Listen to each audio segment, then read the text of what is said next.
Hello, Guardians, and welcome to Destiny Reset, episode 191. This show is about anything and everything related to the Destiny franchise. If you love playing Destiny 2 as much as we do, you're in the right place. This reset, we prime our circuits for Arc Week and detail the incoming patch, discuss the future of PvP in Destiny, and finally talk competitive pinnacle weapons, Boon or Bane in the Crucible.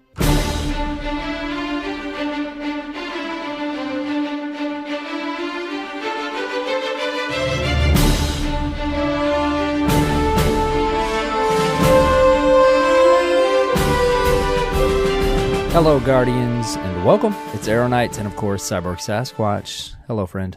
Hello, Guardian. How are you? Well, I'm here, and you know what? I'm doing great. Excellent. What do I have to complain about? Excellent. We waited long enough. We're recording a little later this week. We waited long enough. I think, hopefully it sounds like it, I fully have gotten my voice back. For now. Dude. As long as it holds out. The night after we recorded with Mylan, I text you and I'm like, well, I'm glad we recorded last night because I lost my voice. That would not have worked. I mean, I sometimes, recording different podcasts and stuff every week, and as little as we do, it makes me have a lot of sympathy for like full-time broadcasters, right? That stream and talk for 8-12 hours a day. Like, good night. Can't imagine. Or to even think really about take care of your voice. Vocal artists night after night. Right. Oh man. We need to I don't think we're at the level we need to be doing any sort of like voice prep or work or anything each week. We're being a bit dramatic. I was not expecting to lose my voice though, but it's okay. Yeah, it worked out. Happens. I cannot wait to talk some Destiny with you this week, man. That's good. Fun show last week with Mylan, and we'll hope to have him again on another time.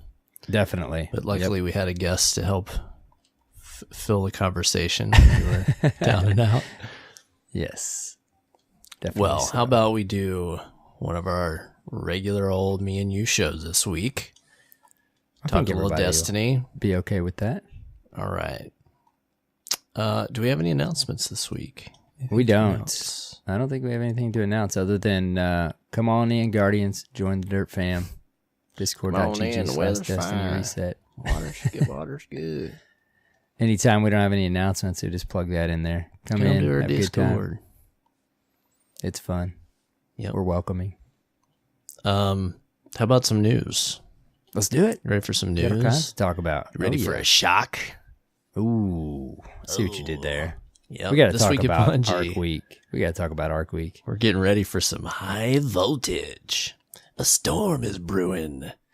Next week, we'll kick off what we've been calling Arc Week. They say Shark Week, not Shark Week.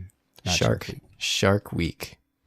Our goal for this happening has been to take the element that makes our sandbox crackle and put it under the microscope. The most noticeable update is that we improved many Arc subclass paths from the time before Forsaken. The week will also feature Arc Singe and Arc Bounties to synergize with your updated abilities. To provide a proving grounds for all this new energy, Mayhem will be available in the Crucible to let you experiment with your enhanced Arc abilities using shockingly short cooldowns. Whew, man. So many puns and too many to handle there. Arc Week will also feature one of the most powerful Arc weapons ever created, the Thunderlord exotic machine gun. If you weren't able to complete the quest to obtain Thunderlord last year, you will have from April 9th to April 23rd to revisit the Cosmodrome and add it to your collection. Cosmo did comment in Reddit on the TWAB thread that you will be able to complete that exotic quest on your time as you see fit. It will not be time gated, similar to the what was it, the Dawning that we got that? Yes, that's a good. So you'll be able to jump in there. and just do it step by step at your own pace. That was the definitely the main criticism Guardians had on that one. They've since not done with the newly released exotics. Right. Next up, we hear from designer Dan Niady. It's Gniady. I'm going to go with that. and he details some of the buffs and changes to ARC subclasses. So this entailed tuning for balance as well as quality of life fixes. We've also added some new functionality to a couple of subclasses. In update 2.2.1, we're focusing on ARC subclasses for Titans, Hunters, and Warlocks to Guff ARC week, and a couple of changes to non-ARC abilities. So we saw a series of stuff. There's a lot of things actually to cover in here, so we're going to just try to cover the highlights here. Yes. There's a lot more than I thought we were going to get. So first off, Striker Code of the Juggernaut, which is the bottom path. They mentioned this path is about punching enemies to get better at shooting them and shooting enemies to get better at punching them. I like it. Yeah, I like that loop. So Titany. So frontal assault now increases all weapon damage for the duration of the buff. The durations increase from 10 to 16 seconds, and you get a timer on the HUD. And then the knockout perk, your melee damage bonus is increased from 25 to 60%. And it also triggers once you've dealt 60% damage to a target. It's no longer consumed after one melee attack, and the duration increases from 3 to 5 seconds. So this seems fun. Yeah, that's exactly what I was gonna say. This seems like it's gonna be really fun, and at least make that bottom tree more of an option. Definitely more of an option. It seems like. I really like running that bottom tree as a Striker Titan when I go into activities like strikes or when there's a lot of like a big waves of ads, because you can just keep that super going for a super long time, right? As long as you get a kill, you get a little bit back. Now they debuffed that a little while back, I remember, to where it's not quite as effective. You can't just do it forever and ever, but it's still really fun to just slam and slam and slam and slam and slam and slam. Yeah, I mean, it seems like they're just leaning more towards the PvE side of that bottom tree. I mean, of course you can do stuff in PvP too, but the top tree has always been the go-to for me, even before we got the middle tree, because you just get that instant double grenade, double pulse is so hard to turn down in PvP. And top tree gives you the mobility ability, right? It's not even meant for abilities. Yeah. What am I even thinking of? The knee. Yeah, the shoulder charge. There we go. There's like different ones for each class now. So I'm like, wait, what is it called again? The original, the OG shoulder charge. Speaking of OG Titans. Yes. Tell us about Arcstrider Way of the Warrior. Oh boy, Arcstrider Way of the Warrior, top path. So, notes, this path thrives on striking with precision and timing, and it is heavily melee focused. To enhance this loop, we are giving it a bit more nuance with the higher potential payouts. Hopefully I didn't pop my peas there. We want to allow for more room to execute and engage with both the path to success and the benefits once you do succeed. So combination blow, they're doing a bonus melee damage, can now be stacked 3 times. Nice. Requires a melee ability kill for each stack. Yeah, that's nice. They showed this off in a tweet. And so like the fun thing with this build. Dude. I missed these. They did several art tweets, didn't they? Yeah. They're doing a lot of this on the Destiny the game Twitter, which a lot of people forget to follow that because it used to just totally be like the PR machine when it's release season.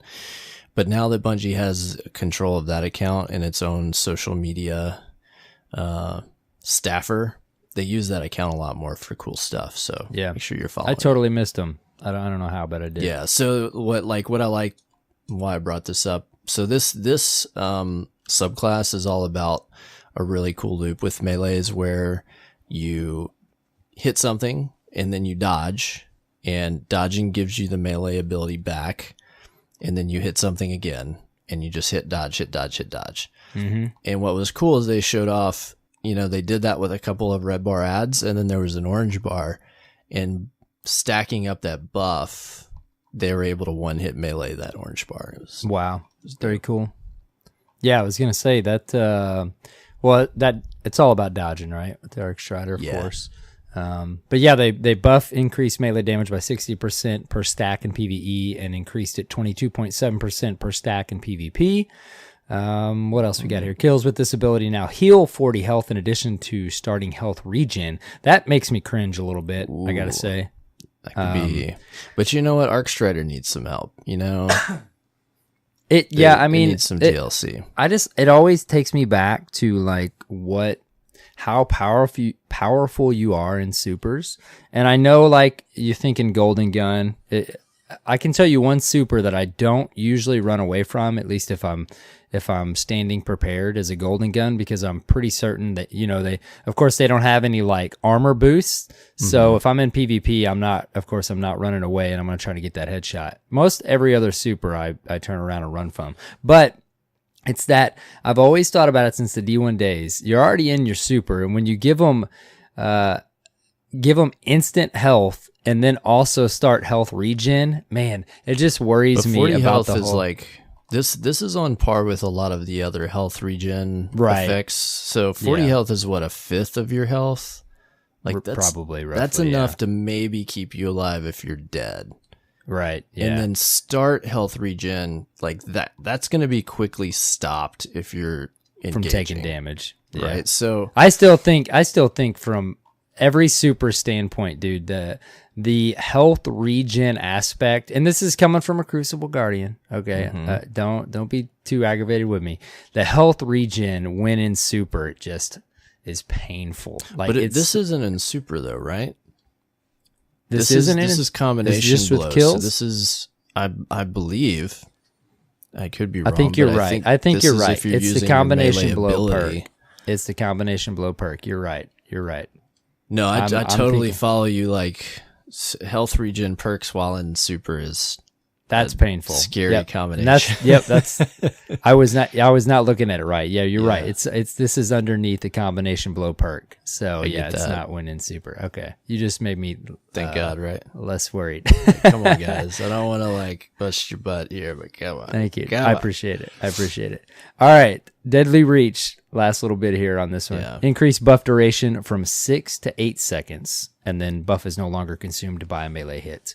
So, so not that's too bad what then. Deadly Reach I'm is what worried. you get after you do the dash, and that's basically the duration that you have to use that melee.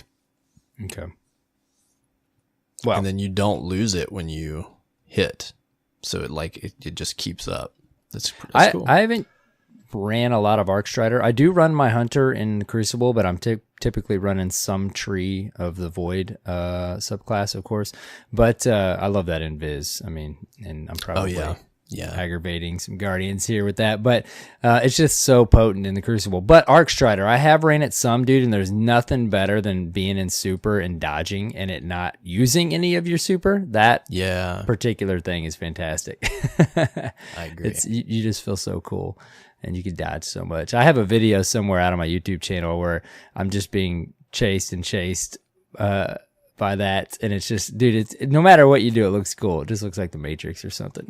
Oh yeah, well, I mean, they made when they made ARC-Strider, they knew exactly what they were doing, like tapping into what hunters love. Like it's acrobatic, it's flashy, it's scary. You know, like ARC-Strider just such a total hunter. It's cool. Yeah, you may not catch who you're chasing, but you look cool while you're chasing them. Absolutely. Anyways, all right. So next up, we've got ARC-Strider Way of the Wind, which is the bottom path. They say this path is about quick movement and thriving under pressure. We want to increase your ability to survive while at low health. And enhance your elusiveness so you can be more confident when in danger. This way you don't just get a bonus when you're injured, you have more control over what state you're in, you can make more risk-reward choices. So disorienting blow, they increase the disorient distance by 50%, increase the duration from 1.5 to 2 seconds. Focus breathing, increase dodge recharge bonus while sprinting by 100%. Sounds fun. Combat meditation, increase bonus grenade and melee regeneration while bloodied by 25%. And then finally, lightning reflexes, increase damage resistance while dodging from 25 to 40% in PvP and 63 to 70% in PvE. So I don't have a lot of experience running this attunement with Arcstrider. Do you? Nope, I do not. Okay. Sorry, hunters. I wish I had like some take on this, like what I think, but I don't. So if you're Let a us hunter, know, hunters. let us know. Let us know what you think about the changes here. It sounds like they're trying to make a quick, deadly, interesting subclass choice here. Next up, we see a change, pretty straightforward change. Stormcrawler, Stormtrance Super, top and bottom path. Damage scales up to 150% over 5 seconds of continuous use of the attack. Updated effects and audio to support this functionality. So what I think this means is that if you're trying to damage a target, the longer you use it, the damage scales up. Yeah, that's what it seems like, yeah. That's awesome, because one of my few complaints, because this is, I mean, Stormcaller is a very potent subclass, is that if you're trying to just hurt one bad guy, like you're just sitting there, just tickle, and you just literally feel like you're just tickling them, right?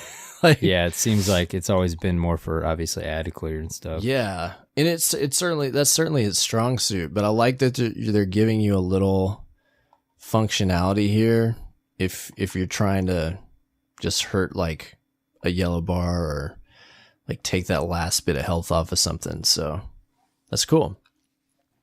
Tell us about Top Path, Attunement of Conduction. Stormcaller, Attunement of Conduction. Notes, they say, this path focuses prominently on chain lightning, but we also want to better sell the fantasy of being a god of erratic and dangerous energy. We want you to be delighted and surprised by the chaos you cause. On top of that, we should make the choice of using your ability something to better strategize around and reward you for doing so. So Chain Lightning Melee perk can now chain up to 5 times, up from 1, and each individual target can be hit twice. Chain damage decreased from 50 to 31. So this makes sense. I mean, they're increasing the stack, the chain up to 5 times, but just down on that damage just a little bit. It just makes more sense. Overall, I mean, it's going to feel like what they said. I would think Stormcallers out there, you're going to be just chain lightning, clearing ads like nobody's Delighted business. and surprised. Right, yeah. There you go. I like the idea of just an enormous web of energy. Mm-hmm. Yeah. If you're in the middle of a bunch of stuff, right? Like Right. that sounds like a good time. Definitely. Well, it's like, I mean, it sounds like Thunderlord times 10 or something, right? Because I have a blast killing things with Thunderlord, much less it being my subclass. And Yeah, Thunderlord's dope. They showed off a tweet with the grenade effects, with this new like chaining, that's on ARCweb, right? And it was just like, even after the grenade had procced and done its thing, like it just kept chaining between enemies and just going and going. It was pretty cool looking. So I'm interested to see just how nasty these are. I'm trying to think, is there any warlock like perks or armor that give you an extra grenade? I'm so used to doing that with Titan. Yeah, I'm not sure. We're true Titans now. This kind of stinks that we're both running main and a Titan. We at least balance 2 of the subclasses. I just don't play enough warlock anymore, but this might get me in there. I would love to. There's just too much to do on my main character. Yeah, for sure. So let's see. Stormcaller Attunement of the Elements bottom path. This path focuses on creating drone buddies for allies and staying close to them to dish out more rifts and the buddies therein. So they mentioned it's going to be about allowing you to create more rifts and more arc drones, which I love. Arc buddies. I love my arc buddies. So electrostatic surge, increased bonus regen rate of rift by 600%. Near nearby friendly guardians. So the main perk there is like when you're close to your team, your rift regen increases. This is like an insane buff to that. Yeah. Like 600%. They even sound, this sounds insane. And it's a big boost you'll definitely feel, but it was previously very low, which I agree with. I even want to say that at one point they lowered that. Like I think there was a point in year 1 that they thought it was like too high or something, and they lowered it. I'd have to like go dig really hard to be sure. So, and then they are also extending rift duration from 15 to 20 seconds and adding a UI notification for when the buff is active. Arc Soul, which is the Arc Buddy, you'll get an extended duration by 50%. So this sounds pretty fun. There you go. Yeah. There's the new Arc, the new exotic for Warlocks. I don't recall the name of it. But it allows you to convert your grenade into an Arc Soul. And I wonder if this will have the same direction or if this is just on that subclass. Yeah, that's a good question. I don't know. A lot of this stuff, I mean, we got a couple more here, but it just, some of it, obviously, we're going to see help out maybe in some PvP departments. But again, it just seems like it's catering to that power fantasy, right? And PvE. So, yeah, it makes you want to like be able to do more cool stuff and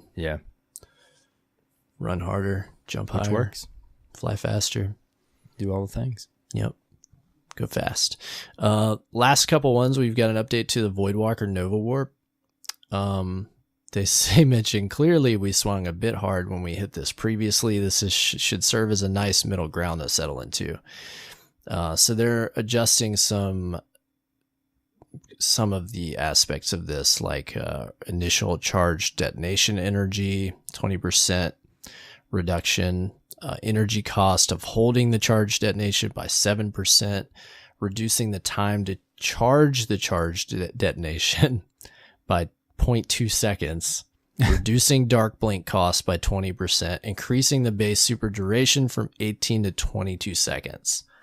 This always seems to be the case with Bungie. They go one direction or the other, right? Right. And then they kind of like let it ride and then find a middle ground. meet in the middle after it all. It's almost always the case. So little bitty buff to bring it back up a little bit on Voidwalker Nova Warp. And then finally the Dawnblade Everlasting Fire perk. So I think this is, what is this, Bottom Tree? I want to say this is Bottom Tree Dawnblade. So if similar to Bottom Tree Striker, when you would kill enemies, it would give you super energy back. And I think their concern here was that you could just extend this really, really, really long time. Right. So they're tuning that, changing the amount of super you get back. The initial return increased from 10 to 13% super energy, and then return decays linearly over the course of 30 kills from 13% to 0.75% return per kill. So basically over time, you'll get diminishing returns until you run out of super with that. And then finally, they throw in here, you may be asking, what about Spectral Blades? What about Spectral Blades, Arrow? Yes. Well, they say we know it's out of bounds and are working on it right now on a few tweaks to bring it back in line. We'll let you know the details once we finish playtesting and tuning to lock in on what the changes will be. And they go on to say, and that's all for now. So do you think that means, my thought was, are they saying they're going to finish playtesting and tuning for this patch, or no, it's going to be a later patch? I get the idea, like they're working on what they want to do with it, and they're saying they're going to finish playtesting and tuning that for this patch. I don't know. I don't think it's for this. You patch. Don't think so? No. Okay. They weren't super clear on that. I mean, you naturally lean to it would not be for this patch, because if they're play testing and tuning, that sounds like it's going to be a little bit longer before it drops in a patch. Because this especially patch since this one is done Tuesday. Yeah, this is Tuesday. Like, it's already insert. But if you really think about it, that kind of stinks, right? Oh, it definitely stinks. Like, how long? Right. Is it going to take? This maybe would have been one of the main focuses. A while. Exactly. There's a bit of frustration there in the community with how long some of these things take, and I totally get it. Maybe we could talk a little bit about that in a little bit, but on the bright side, hey, they're addressing it. There's an elephant in the room.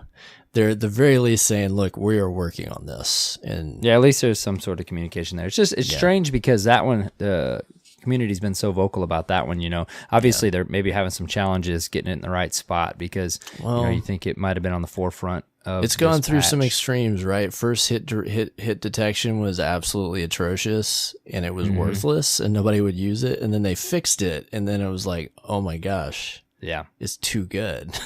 Yep. So now they've got to tune it. But that is what it is. Next up, there's some other previews for the patch, which is deploying April 9th. Hey, we get some new catalysts. We do. I almost forgot about this. Dude, this is cool. So Suros catalyst is finally showing up. The list is what's funny to me. So these almost seem like stuff that they had and like held on to. Like, they did for sure, because Suros, some content creators that I follow, dude, they've been waiting for Suros for some time now. Because it was in the API, the database. Yep, the database. Maybe it wasn't like released into the game code proper, like obtainable, but right back when they introduced these, it showed up in the database, right? Correct. Yes. So at least several of these, I think. I know for sure Suros for sure. So we're getting a Prospector, which is going to be available in Nightfalls and Strikes. Rat King, same source. Hardlight, same source. And then Suros Regime, which will be available in the Crucible. So that's pretty cool, man. I really hope we start getting some more of these, because, I mean, when they pushed out Weapon Catalysts, that was such a cool idea and such a fantastic way to like revitalize and kind of bring back some exotics that needed some love. Like there are exotics that you wouldn't think to touch until you hear about how good the catalysts make it. Right. That just totally change the weapon up and make it uber desirable. And so I hope that they do this with a lot more of the guns. Yeah, it's just a cool additional layer. You're right on that. I started to get, I know some people don't get them to drop a lot. I definitely got my fair share of catalysts, and then there's some weapons I don't ever use, like you said, and then I'll go look at it and actually had the catalyst and didn't realize it. Some of the grind on some of them is atrocious. I don't think I've still unlocked a Graviton Lance. I don't know if there's maybe one catalyst that I've finished. Right. But, yeah. I have finished a handful, but yeah, dude, like Graviton, I wanted that one so bad. Remember we grinded that out for faction rallies, dude. I still don't, which I did put it in the vault, because it's not quite as potent as it used to be, but I never finished the catalyst on the thing. But you're right though. I mean, any extra layer we can get with the weapons is cool. It's another form of obviously masterworking. So cool for the exotics. Definitely. So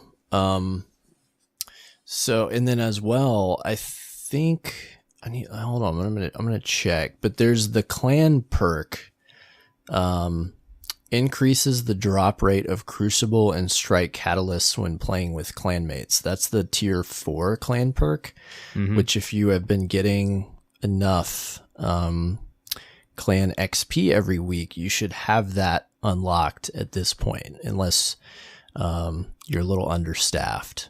But that's just in time, So make sure you're playing with your clanmates if you're chasing these to get that buff. We're right at that perk. I actually had to check. Just right on time.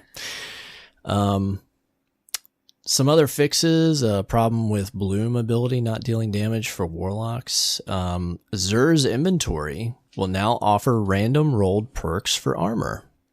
Now I wonder if that means like, because as it is, when he's selling something, the perks are like random. Yeah. Right? So, I mean, what This I mean threw me is off like he sells an armor piece and it's got like a unique roll on perks for that week, right? Yeah, they're already random and unique per week. So I wonder I if think I this know what you're gonna means ask. like Yeah. you buy it and it rolls some perks. Yeah, if that's the case, because when I first read this, I guess I was like, wait, he already does. So it makes me wonder if that is what they mean. And if that's the case, that is a nice little addition there to value for That's Xur, right? That's some utility, because if there's a favorite piece that you have and he's selling it, and maybe it's even a D1 or a D2 year 1 exotic, but you have Right. a really bad perk set, like it would be great to be able to just sit there if you've got those shards and like, all right, let me buy a few and try to get a good perk set on this. That's an excellent example of a minor tweak that would have huge benefits. That's great. Yep. Never even Hopefully thought that's about what it that is. idea. And neither did I. Yeah. Neither did I. They fixed some problems infusing the Val in the Braytech RWP MK2 Scout Rifle, which is basically the legendary version of Polaris. And then some cool changes to Gambit Prime weapons. I'm excited about this. Most Gambit Prime weapons will now have a chance to drop as match completion rewards from Gambit Prime. They're increasing drop rates for Gambit Prime weapons from the Reckoning, and both of those activities will have increased drop rates for weapons after each completion without a drop until players are guaranteed a reward. So very similar to EP, the more you play, the better chance you'll have of getting a weapon. Excellent. And I've been getting these slowly but surely to drop. Like I've gotten a couple different rolls on the shotgun. I ended up with the SMG. Yeah, I got the curated SMG bug out bag. Played with that a little bit. I got the sword with the sidearm. They're cool little weapons. I want to play around with them more. So this will be great. Have another reason to run some of this stuff. Yeah, definitely. Good changes. Some other balance changes to Gambit Prime. An invasion kill will heal 8% of the Primeval's health, down from 12%. So a little bit less healing when you kill someone when invading.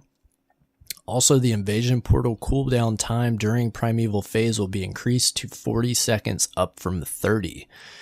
So this is an interesting change. I think needed a little bit. When you're in a real like push and pull with that, end of the Gambit Prime round, and you're both got your Primeval, like it just feels like nonstop invading. It does. Like, yep. And then everybody's, primary critique is it's one thing to have the nonstop invading, but then the invader knows where everybody's at when they're in the damage phase. Right. Yeah. Like we talked about, I think. So you find yourself having to like, okay, like, wait, we're ready to do damage, but wait, because I know we're about to get invaded. And then it was like, invader on the field. So then everybody's going to stop, deal with the invader, then try to do damage. I mean, there's a cadence to it, but it just feels like you never have a chance to breathe for a second. Right. It does feel good when you take that invader down quick, though, and then you get back over Definitely, to do damage. Yeah. And when you don't, the opposite. It does not feel great. It does not feel great. Hear that bad, cue man. when that heal starts to occur. Yeah. This cooldown triggers after a player has been killed or successfully returns from an invasion. So when you return or when you die, that 40-second cooldown will trigger.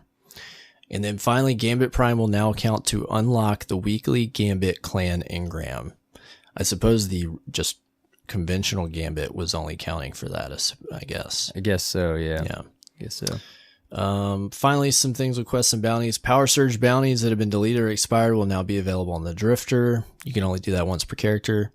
The Yes Sir, I'm a Closer weekly Gambit Prime bounty will now award 4 points for a win and 2 points for a loss with a completion value of 20 points. I don't know if you've been doing this particular bounty, but it's like you have to, I think, get maybe 12 points total. And yeah, 12 total. It's a grind because you've got to get basically you just have to win. And if you lose, you're losing a bunch of points. It felt like the old Thorn bounty.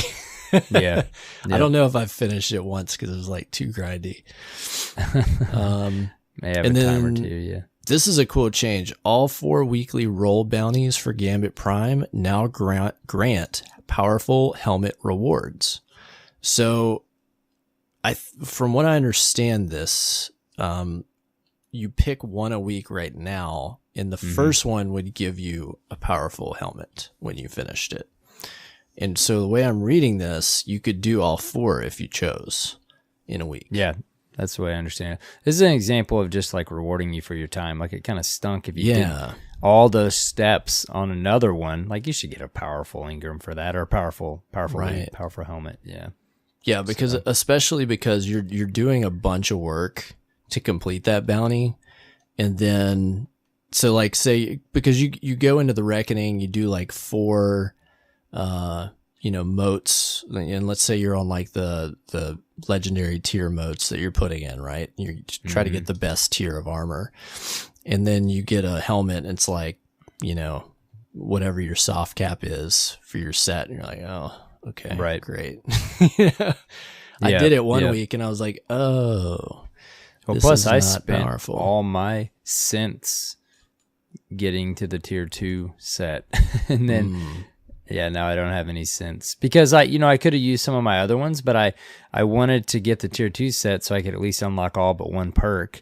And then, before I knew it as I was doing it. I was like, well, I'm going to have to go. I mean, that's the loop. I'm going to have to go do some more Prime because I'm not going to be able to drop even 3 in for one piece of the tier 3 set when I get there. So make sure you're picking up those daily Gambit bounties that you can do outside of Prime.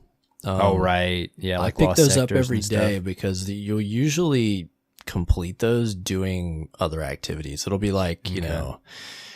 kill 10 miners or something, or kill guys without them noticing you, weird stuff, but you can get a lot of synths just doing that stuff. Or it'll be complete 2 Crucible matches. Okay, easy. Dude, another thing I did this week, I finally got a I've been spending some time in Prime and Reckoning and stuff the past few resets because I didn't right off the bat, and I finally got a full tier 2 set of Sentry armor. And, nice.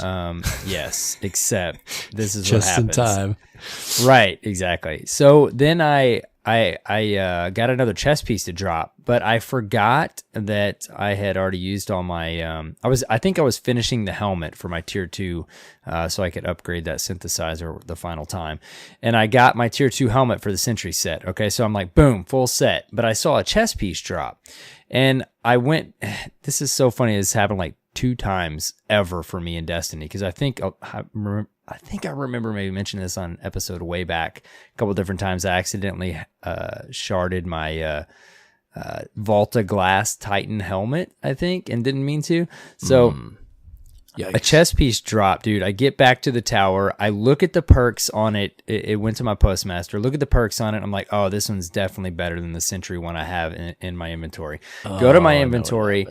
Start to shard the thing, start to dismantle it. And I'm like, maybe I should look one more time and make sure that was Sentry. I'm like, no, we're good. Never do that in Destiny. Never. This is 2 or 3 times over 5 years now, whatever. But do the thing, boom, gone. Go back to the postmaster, and it was an Invader chest piece. Yeah. So, boom, dude. It throws you have off a full set. Yep. If you're listening and you haven't had this happen, when you complete the daily for the Reckoning, you'll get a drop, and it will be a piece of armor, and it'll be powerful drop, but it's not necessarily geared towards what you're chasing after. It can just be any piece of armor except for a helmet from any of the 4 sets. And that's happened to me several times, and I think I've deleted at least a couple of things on accident. I was like, wait a minute, I thought I had a chest piece for this. Dadgummit. And what really stunk is, of course, it was that completed. I got the helmet. I already had the chest piece for like a week or two now. So that was my set that gave me all the perks but the pinnacle perk, because it was a tier 2 set. So at least I would now have the shoot the invader once, track the invader. I couldn't wait for that perk. Yeah, nope, can't. I'm back to, I think, 8 points. So now I gotta do a little more grindage. But yeah, we gotta mention, and you alluded to it. So they found a exploit with the sentry armor, and from what I understand, the exploit was that if you went in with the full tier 3 sentry armor with all the perks active, there was something you could do, and then you could take it off and retain that top perk. Which gives you like full mobility armor and mobility, resilience, and recovery while you're in the Well of Light doing damage. And so they totally disabled the sentry set. They did. Like, all right, let's just kill like a fourth of the perks in the mode. I know, dude. And I logged in and I was like, no way, seriously. Now I want to give Bungie props. These little new little tooltips or little news things when we log in are fantastic. Dude, they're becoming more and more frequent, which DMG said they would. So heard right now. Like how many times for years? Mm-hmm. How many times have I said like we need information, we need news in the game? Yep. And this is such a great step in that direction. Like, and something, the weekly things have been great. Like, I think that's really cool. We're getting something every week when you log in. It's like, hey, here's what's going on this week. And then towards the end of the week, they're like, all right, hey, here's what's coming up next week. But this right here, pushing like an update through in real time, like, hey, we just turned this off because it's broken. That's the kind of stuff that we needed the information for the most, because there's so many players that would have no idea. I mean, probably the vast majority of players would have no idea this happened. No clue. Because they're not on Twitter following Bungie's every tweet. They're not even reading the TWAB, some of them, Right. Yep. So, man, this is cool. Yeah. So happy it stunk having a sentry set and getting that message, but it's cool that we're now getting those messages. Yeah. The next step, dude, is a little note, because you know how whenever you log into the director now, in the different seasons, you can go up and hover in the main destinations tab, and you can see like the season 6 info. The next thing we need, dude, is like 2 little notes. One for the weekly TWAB that you can just read right there in your director, and the other one for the most recent patch notes. Those are the next 2 steps. We've talked about that before too. Definitely. So yeah, cool though. Yeah, I know. Being a sentry, that stinks right now. Yeah, it stinks. It stinks if you're sentry. They mention it's disabled until they're able to push a patch through. So I don't, who knows? Yeah, when that's gonna be. I hope it's quick. Hopefully not too long. Yeah. That's the only set that I've been working towards. I got some invader stuff, but hey, before we moved on too, dude, I wanted to ask you all the way back up about this Arc Week thing. Mm-hmm. April 9th, we get Arc Week. You guys are listening to this. We get it tomorrow. Right. They kind of grazed over it at the beginning. What do you think about this Arc Week now that we're out of the patch notes? Feels a bit weak to me. Okay. A little weak sauce. This is they didn't take make any on promises, so right. So it could just be the revelry. The thing about it is if it becomes some sort of like patterned thing where we have Solar Week and whatever, that kind of makes sense. Maybe this is the first time we're going to get it. It is free to all players, but it just seemed kind of like, was the timing just excellent? Like they're tuning the Arc subclasses. It's going to be art. It seems like they just kind of like said, what else could we do? Yeah. To me, like, this is total like reach probably, but it almost seems to me like it was an idea, something they were shooting for. There's probably some stuff they had in mind and it got cut back. Right. I can't see them like honestly imagining this is what that is. You know, Right.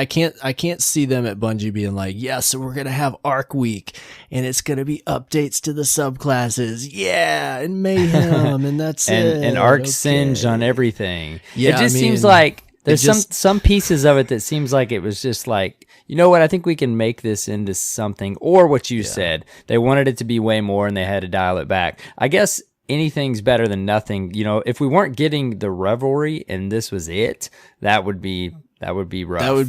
That would be rough. But this isn't like I didn't ever really see this as like a full blown event like the revelries. Right. So I'm not going to bust their chops too much. But I think really the, like, why it falls flat for me is because there's nothing to chase. Like, even if they just said, here's a cool arc weapon. And I feel like shoehorning Thunderlord back in there is like, there's just there's version multiple of that, but that's not, there's nothing new there. There's multiple layers of it that seem like, did this just work out? Because again, if it's like a patterned thing and we see a solar week and this or that, but there's many layers of this, like the subclass tweaking, because they already told us they were going to go back and tweak some of the old subclasses. So did it just work out for this arc week? And then the Thunderlord, kind of like throwing the Thunderlord on the tail end there. It just seems like kind of like, okay, what can we do for arc week? But if it's like an overall thing and we get a solar and we get a void and maybe they're a little more dished out, you know, I could see it being fun for a week. But I don't know. It's just kind of, you know, to throw it as like an actual, you know, little icon on the roadmap for this season. It's just interesting. I have to imagine they had more in mind. Right. Yeah. I have exactly. to. But you know, hey, again, it'll work for before the revelry. It's cool. I mean, there'll be something going on, right? There's like arc stuff to try out. Everything will be arc focused, so you know, it could be fun. Yeah, maybe a little more. Why not dished out. give me a way to get arc exotic weapon catalysts, like in a straightforward path? Like if you gave me a quest and I could turn in an item to get Risk Runner catalyst from the gunsmith, like simple stuff like that would have made it worthwhile for me to like be excited about. Yeah, and I feel like there could be something there. I mean, we have these 3 subclasses. We've had them forever, you know, for a long time. There could be something fun there to have, like a week to focus on a specific subclass each season or something. Yeah. But yeah, there's a couple of layers to this that seem, you know, just kind of put together. Half-baked. Yeah. To kind of get to the tail end of the TWAB here, wrapping it up, there's some details in the Destiny Player Support section on the update and the timing there, as always. A preview of resolved issues that you can go check out. Finally, we get the movie of the week. Love this Brooklyn Nine-Nine, but it's Destiny. If you're a fan of Brooklyn Nine-Nine, that was cute. And then a cool montage titled Let Me Die. So, awesome thing that's pretty cool at the end of this. So they're going to be selling 3 emotes in bundles for direct purchase, 1 for each class.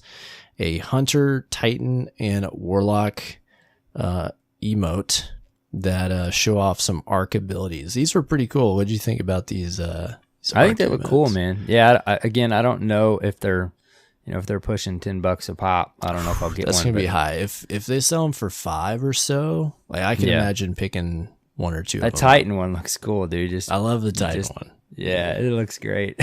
They are really cool. See, that's what I'm saying. The fun factor of this, I know we got to pay for these, but like, I feel like there definitely could be something here for like a subclass week each season. Like these are super cool looking. I agree. Yeah. Paragraph worth reading here at the end of the TWAB. Cosmo writes, one more thing before we close this week out. There have been a lot of questions about the future of the Crucible and Destiny and what plans we have to support PvP going forward. Yesterday, we let you know during a stream that we have no plans to remove PvP from the Destiny franchise. A lot of feedback on Crucible and how it could improve comes in the form of suggested sandbox changes that would impact the flow of combat and PvP. As you can see from the section above, we're still committed to updating the sandbox as frequently as we can, and we have an update going out next week. We have bigger Crucible changes being planned for later this year, but we aren't ready to talk about those plans just yet. We hope to share more with you sometime this summer. In the meantime, we will continue to provide updates to matchmaking, quality of life fixes, sandbox balance, and glory changes. He alludes to the quote from the Bungie stream. There was the PC Gambit bounty this past week, and Deej did address, he said, there are members of the development team who come into Bungie every day to work on Destiny, and they're hard at work upstairs right now on future evolution for the Crucible. Mm-hmm. Yeah. Thoughts on this? That was Sarah? It's kind of crazy that it got that far. Like, here's a weird thing. Yeah, people just started saying that there's going to be no Crucible, and it's not. There was no solid anything. But what happened was, the Bungie team, they were just quiet for so long, and at some point, when did they decide to say something, and what can they say?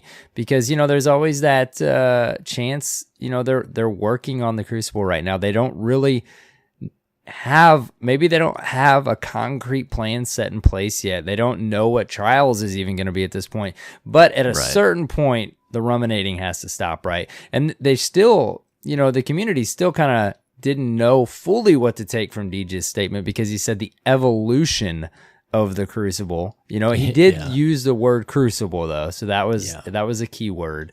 But yeah, man, I don't know what you think. It just kind of got out of hand, and it was nice to hear something. Like, just without any positive reinforcement on what was going on, like, community speculation just hit a fever pitch, and social media just allows stuff like that to propagate so fast that it literally in like a week's time, it went from people saying like, what if Bungie really stops focusing on the Crucible and scales it back, to going from there to people saying, well, what if there's no Crucible in Destiny 3, to then people saying, yo, the rumors, there's no Crucible in Destiny 3. And then people start freaking out, Bungie dropping the Crucible. Like, stories start going up on crappy games media sites. And it's just like, what the hell is going on? Like, y'all, I guess you could take it as you still have plenty of people playing your game, but yeah, I mean, and I'm not gonna say I didn't get worried a little bit too. What was even the original start of all this? What started all of this? I can't even remember at this point. That's the thing. There's no one progenitor of that idea. It is a groupthink, paranoia, like social media fueling. Yeah, I mean, it just feeds on itself, and people just talking. There's nothing wrong like with people discussing, well, what if, or what do you think about this? Like, early last week, like, I saw polls like, well, what do you think if there was no PvP in Destiny? Like, okay, fair question. And like, just getting community opinion, and like people saying, well, I would never play Destiny again, or like, I'm here just for PvE. Like, fair questions, right? And that kind of stuff is what ended up like feeding and seeding ideas that, oh, well, maybe there's not going to be Crucible. You know what I mean? Like, dumb stuff like that. And well, and it's also feeding off the, we've had some more, and again, we've talked about it on the show. We don't really cover them on the show because nothing's confirmed, and we like to talk about mostly confirmed stuff, and people are starting to revisit. I know there's a Redditor posting some of the things that were posted some time ago, and then possibly some Destiny 3 leaks and this or that, and different things are feeding off of there. And it's like, at what point does the Bungie team decide it's time to say something? I will say this one seemed like it got pretty far before they did, but man, it felt good that Deej finally did say something, because it just, it basically, even with what he said, it squashed, any of that doubt, which was nice for that just to stop. Yeah, definitely, especially as a Crucible player. So things got a little crazy, but it did. At the very least, they're saying, look, chill out, working on some stuff. And even what they said in the TWAB there is very encouraging, I think, because he put out, look, we have some big stuff coming up later this year. Like that, gives, I think, a lot of players some hope. Like, okay, like there's some things to look forward to in the fall, possibly, right? Right. Some changes coming along. Whether, what that is, we have no idea. Could it be trials? I'm going to say an on that. But maybe some new modes, maybe some big changes to comp. Like, who knows, right? I think anything is welcome at this point. Yeah, for sure. It almost was like, well, it was almost a perfect storm of, like, of course, Hamrick and Nusk leaving and stuff like that, and then all that this definitely started. fed into it. Yeah, it all kind of like just worked together to create this thing. And again, I even had a little moment where I was like, "Ooh, wait!" It made me think. But yeah, you just started seeing it on social media. Started seeing the thumbnail, the articles and the thumbnails, and it's like, oh, thank you, Deej, for saying something. Like, we needed something, some sort of addressed statement on this. So yeah, there you have it. Well, that's the TWAB this week. The good, the bad, and the ugly. Another piece of cool news: a UK-based gaming arena has partnered up with Bungie to deliver the world's first Gambit Prime tournament. They say, assemble your fire team, become notorious at one of our 22 gaming arenas across the UK. This is going to be a UK-only event called the Destiny 2 Forsaken Gambit Prime Arena Cup. Qualifiers on the 24th of April, and the tournament's the 1st through the 15th of May. No word yet on, as far as I can tell, on prizes or what's at stake here, but pretty cool. I mean, we haven't seen like much at all in the way of Destiny 2 competitive tournament in any regards in some time. So this is pretty cool. Right. And I know, it's going to be cool. I know Anubis Gaming, who does a lot in that scene, is part of this. I don't know if their specific organization is putting it on or if they're helping run it, but I know that he's involved, and he's a great community member, so that's exciting. Yeah, definitely, dude. I think Prime could be get him on the show. Very fun to watch. Yeah, I mean, private matches have been out since the last update, I believe. So, or last seasonal patch. So I don't know. I think Prime could be fun to watch. It'd be nice to see it pick up some traction. But we'll see. I think it'll be fun. Yeah. So awesome news there. Good luck if you're in the UK and trying to participate in that. That should be fun for you. I think that's all in the way of news, though, this week, as far as I can recall. I believe so. Anything else? I think we hit it. That's nice, the news. Patch preview. Yep. All right, man. Well, let me ask you then. It's your turn this week. How was your reset? Dude, my reset was full of sleep. Nice. Recovery from sickness, sleep. I did get in like 2 play sessions, but I have not been playing much video games over the last week and a half, trying to recover from this massive cold. I got I think maybe 2 hour-long Destiny play sessions in. I got some more power grindage in. Trying to spend some more time in the Reckoning and Prime. Like I said, I almost had a full set. I did for a moment have a full set of Sentry Tier 2 gear before I moved on to Tier 3, but I've since down a chess piece. But hit 691, I think. 691 is where I'm at now, so I'm going to pretty good, attempt. Not bad. Yeah, you hit 700 last week, right? Mm-hmm. Running your stuff? Yeah, so I thought so. Yep. Yeah, I'm on a faster track than I was last season, because I think I spent quite a bit of time in the Crucible early on last season. This season, I've just been kind of having fun doing the power grind, starting the Gambit Prime, and I'll tell you what, man. One thing I noticed pretty quick, and I've brought this up before, but if you're playing comp and moving up in glory, like, you get quite a bit of powerful gear for those rank changes. Yeah, because you get on the rank up, but you get it from both, right? Yeah. You get it from glory and valor. Mm-hmm. Very cool. That's true. Pretty cool. I was getting some stuff dropping there. I was like, oh, nice. Another powerful drop. I'll take it. Yeah, and I need to spend some time in there because I want to get the Recluse, and then I've got my Thorn still to get. I think I'm at like 14%. I didn't get in much IB. I haven't played much Crucible since I got to that step of the Thorn, so to take. I actually was hoping to get it while Iron Banner was up, but I jumped in like the last night and just wasn't able to to play much. So anyways, I mean, that's been the gist of it. I haven't even logged into anything else this week. I have been going to bed early and finally over this cold. It's understandable. So I hope I get some in this week. Get your rest, Guardian. Yeah, exactly. Get my light back up. Yeah. What have you been up to? That light. What did I do this week? We went back into Scourge this week to get a couple buddies, one who had one clear and another who had not cleared it. Got through that. What else did we do? Playing some comp, working on my Luna's Howl quest. That's what I was just gonna ask. Where you at on the Luna's Howl? Yeah, I'm on final blow hand cannon kills. I think I'm on like 87% or something. I haven't worked on it a ton, but I finally got back into it this week.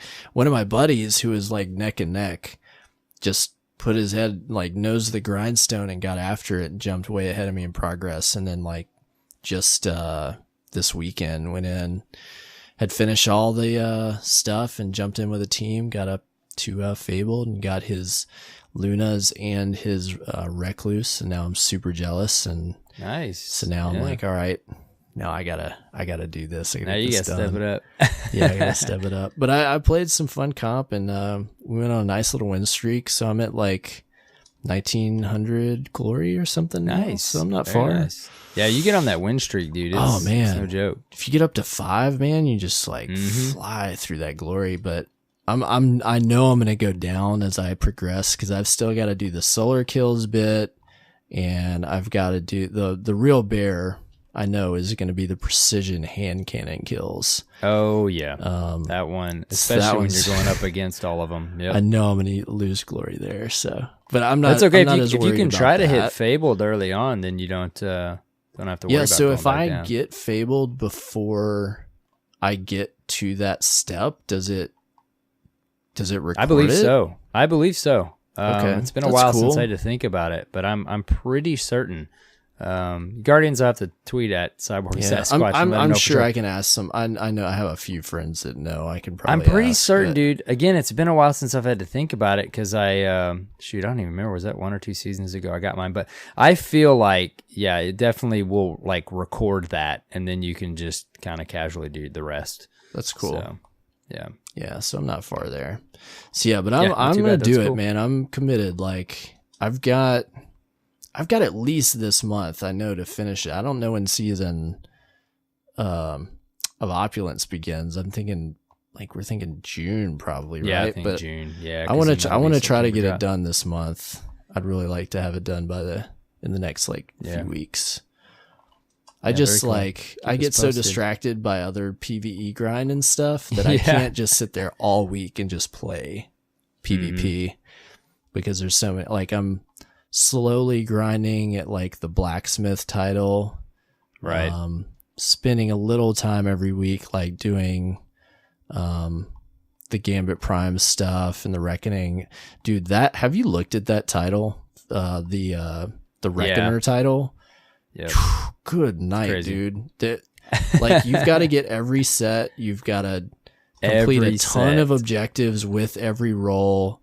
There's a lot of Gambit Prime you gotta play for that one. So yeah, what I've been working on is just trying to get the legendary tier set on two. I have a invader set on my hunter, and I have a reaper and a sentry set on my titan.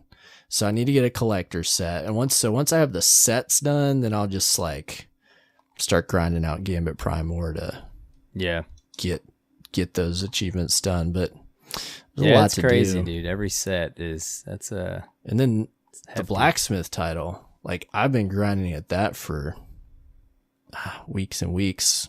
That's another thing. What do you have to do on the raid with that one? You got to get the a diamond achievement, which is the flawless. I haven't even started messing with that. We went in, we did the challenge for this week, so we can start I have 2 of the challenges done. I think there's 4 or 5, so I got to do those. But then there's all the the forge stuff, which there's a lot of. You got to forge 100 weapons. You got to I'm pretty far along on getting the kills with the specific weapons on each forge. Like I've been working on that for a while, but those are it's probably gonna be like 2-3 months before I get those titles, like for sure. Yeah, right. It's gonna take a bit. Those are gonna take a while because I just can't. I was talking about this with somebody the other day. I can't just sit there and just do one thing in Destiny for like hours and hours and hours and hours and hours. Like some people can do that. So they'll like sit there and do like 100 forges, right? Just for like 2 days. Like I'd start to like fall asleep nuts. after so many. Yeah. Like I'm like, but there's this to do and there's that to do and there's this milestone. Let's go play this. Like, but Destiny makes me so ADD. Mm-hmm. I don't know. One thing I can't, I can do hours of Crucible. I've played probably the least amount of Crucible this season than ever before. And at some point I'm going to kick it in gear, but Crucible, I can do that. Like I can do that. Because Crucible keeps you on your toes. You're playing real Guardians. Yeah. You know? And you're, it changes up the game mode enough. And like if you're in a playlist, like, or even with trials, like I could do that for a night, right? Mm-hmm. But not a lot of other stuff. Like raids I can do. Like I can raid all night. Cause your trials was one of those things, dude. Yeah, we would do that all night long, dude, for hours.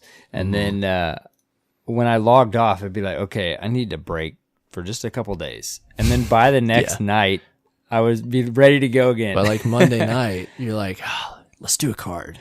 Come on, let's do a card. Let's just try to get one in. Let's see. Hours later. Yeah. Hours later, and you're like, that was the trials loop. It's either happening or it ain't tonight, boys. Dude, trials is I'm sure I've played many modes in Destiny with no reward, but trials is the one mode that I would without question just continue to play all night long. And I have already, like, even when the weekend we went to the Lighthouse 3 weekend, or on all 3 characters, it's like you just keep playing, man. It's just fun. Well, with trials, it was like it was a reward in it itself, just winning and dominating, right? Right. Like outside of like a PvE thing where you're like, okay, I beat the game, I beat the computer, like, okay, I did it, and I've done that 20 times. Like you do that over and over, and stuff like trials, like, you know, just vanquishing your foes. Mm-hmm. You know, and a different foe. Well, dude, every time, and then right? Just go watch the next time you see someone post like a crispy clip of doing something, because I had kind of put this text or this kind of title subtext to a tweet of mine, and it was like this. I took this Goldie out, and it was the last kill of the round or the game, and it was in D2. This wasn't trials. This was just in the last few months, and then I like retweeted it and put a quote on it and said, now imagine this was the final round of the final game, and it was just me and this Guardian 1v1. He popped his Goldie and I headshotted for the win. That's what trials was, dude. Every night, every time you played it, if you enjoyed it, right. That's what it created. And now, like, it's still fun to play Crucible, but that's what all the trials Guardians are missing, you know, just those high stakes, right? Yeah. It was funny, man. I was watching, I almost forgot to bring this up. So if you know what GDC is, Game Developers Conference, it's of course a conference for game developers, and it's not open to the public. But almost every year Bungie goes and they do different talks on stuff, from all different types of disciplines. And, usually a lot of those talks are, they do record them a lot of the time, like the video or a transcript, but you typically have to have attended GDC or like have access to their vault or whatever it's called to watch the stuff. So it's not often you get to see these, but this year, Bungie did a couple talks and they are available to the public. You can go to GDC's website and pull up videos and watch them, and they're pretty cool. So there were 2 that they did, and I can tell you who did them because I watched one of them. One is developing Gambit mode in Destiny 2 Forsaken, put on by Peter Surrett. And I haven't watched that one yet. It's queued up. But then the other one was, and this is why I thought about this. Let me find it. Darn it. I had it open on my computer. It was it's by one of the Bungie writers. I want to say John Goff? But it's about writing Shaxx in the Drifter and like the process that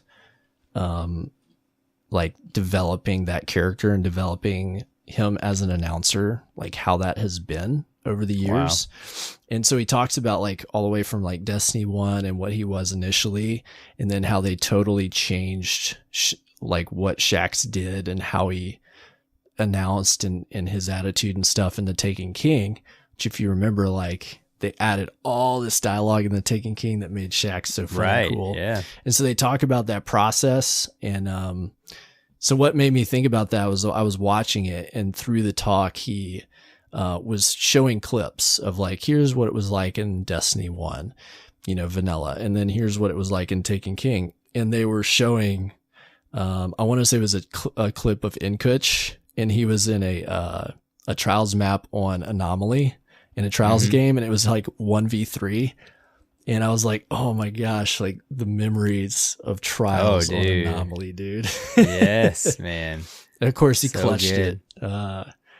But it was a cool clip. Like, Was Anomaly the rotating thing in the center? yeah, the big like dude, dodecahedron or whatever it was in the middle. So many memories of Trials. That was the map we grinded after a 9-win card, like up to 14, 15, 16 wins to try to get the Scarab emblem, dude. That was such. And actually, it was Spooky Trials weekend, dude. It was Spooky Trials, no radar. Oh, the memories. Yeah. So okay, so here it is. It's Jonathan Toe or T-O. I want to say it's pronounced Toe. And you can go to gdcvault.com. They have a search bar. Just type in Bungie. So Jonathan Toe, and the title is "This is Amazing: Writing the Supportive Space Coach in Destiny." And it's just 30 minutes long. It's really cool. He's very succinct in talking about that process and what it's like. And if you're into writing, or if really you're just into Lord Shaxx, like it's a cool thing to go watch. Very cool. I just love hearing about developing games. It's fascinating to me. So I really enjoyed these. Yeah, definitely. Yeah. Check that out. Those are available. And then I went back, I was looking, I was like, well, what else, is available that Bungie's put up? And they have like a couple of the past few years, some public stuff that you can look through as well. And I went into some really technical and production level stuff that they have done presentations on. That was really fascinating as well. So if you're into any of this at all, and this is not just, I'm just talking about stuff that Bungie's done. There's dozens and dozens of developers. Like Insomniac did a bunch of stuff on Spider-Man this year. If you're interested in that game, on some of the development process there, go check that out. There's all kinds of awesome stuff available that you can go watch. So go check that out. So yeah, what were we talking about, man? What we've done this week? Did you do anything else? Keeping up with the Way usual off on a stuff, like doing the 9 bounty. For this week, there was it wasn't a cut scene, but there was another interactive space. Yeah, that's so super interesting. That one was really interesting this week. That's another thing I've been doing this reset too. You just reminded me, reading a lot of the lore. I've read several of the lore books. I finally read the Thorn lore book, dude. Yeah, I hadn't read it yet. We won't say a thing. Yep. Yeah. Blew your mind for a minute there, huh? Bunch of yes. Oh my gosh. Yep. That one was intense. That one's pretty cool. Just all kinds of different little things like that. Just kind of keeping up with the content and having a good time, chasing some triumphs here and there. I am like right on the edge of 60K triumph score. I know that's not close to max. Yeah, that's cool, man. I feel think like I'm it's at respectable. 40, so yeah, very cool. Kind of chasing different little triumphs and stuff like Missing that. all that raid triumph points. I do all this Crucible stuff seasons before, and I get nothing.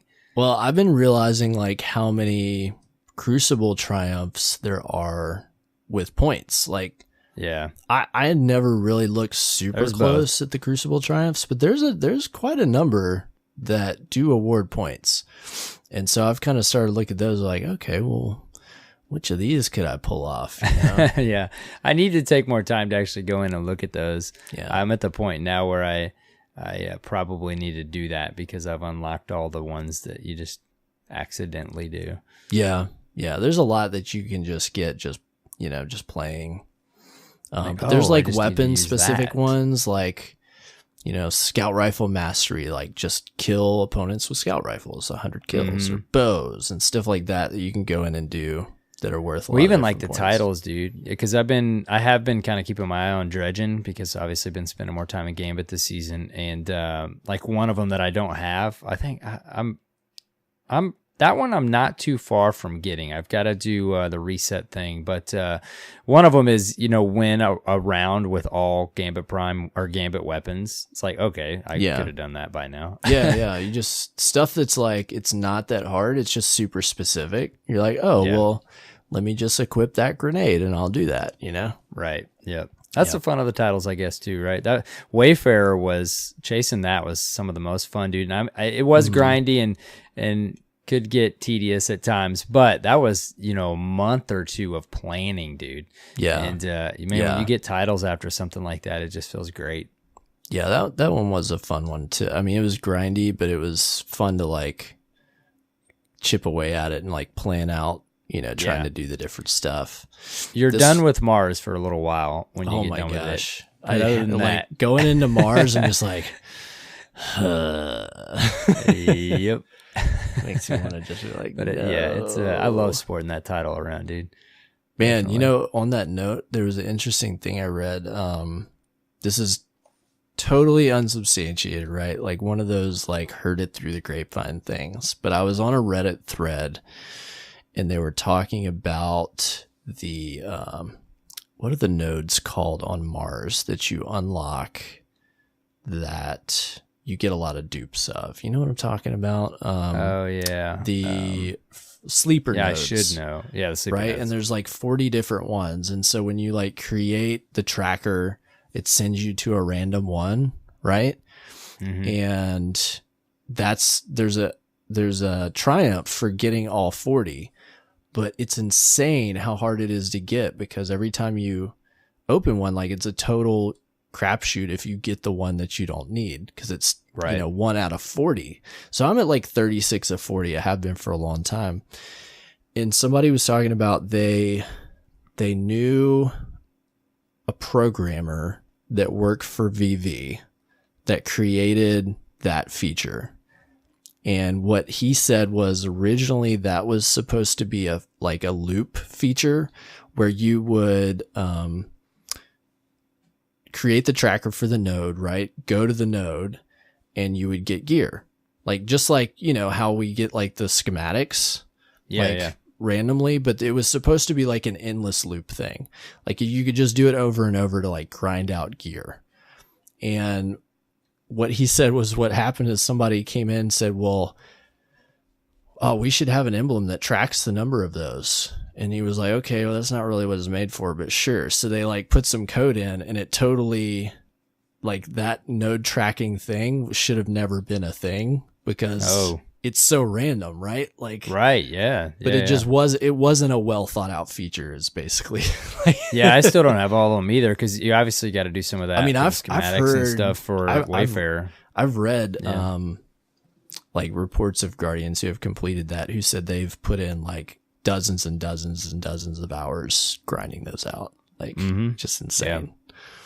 There is apparently like a workaround, something to do with like pushing the things to your vault and then using the API to figure out like which one it's sending you to and then pulling out the right one. There's some kind of workaround thing that makes it easier that people have said, oh yeah, I did this and it took like a few hours. So I'm going to investigate that. I'll let you know. Yeah, definitely do. It's like 300 triumph score if you finish it. Oh, wow. Yeah. Yeah, no, I think I'm still like, 2 to 4 shy of that. Even I'm at like grindage. 36 of 40. So I'm like, I don't want to, but maybe. I got to the point, dude, where like I knew I didn't even have to look them up. Yeah. Start to see the same ones, yeah. Yep.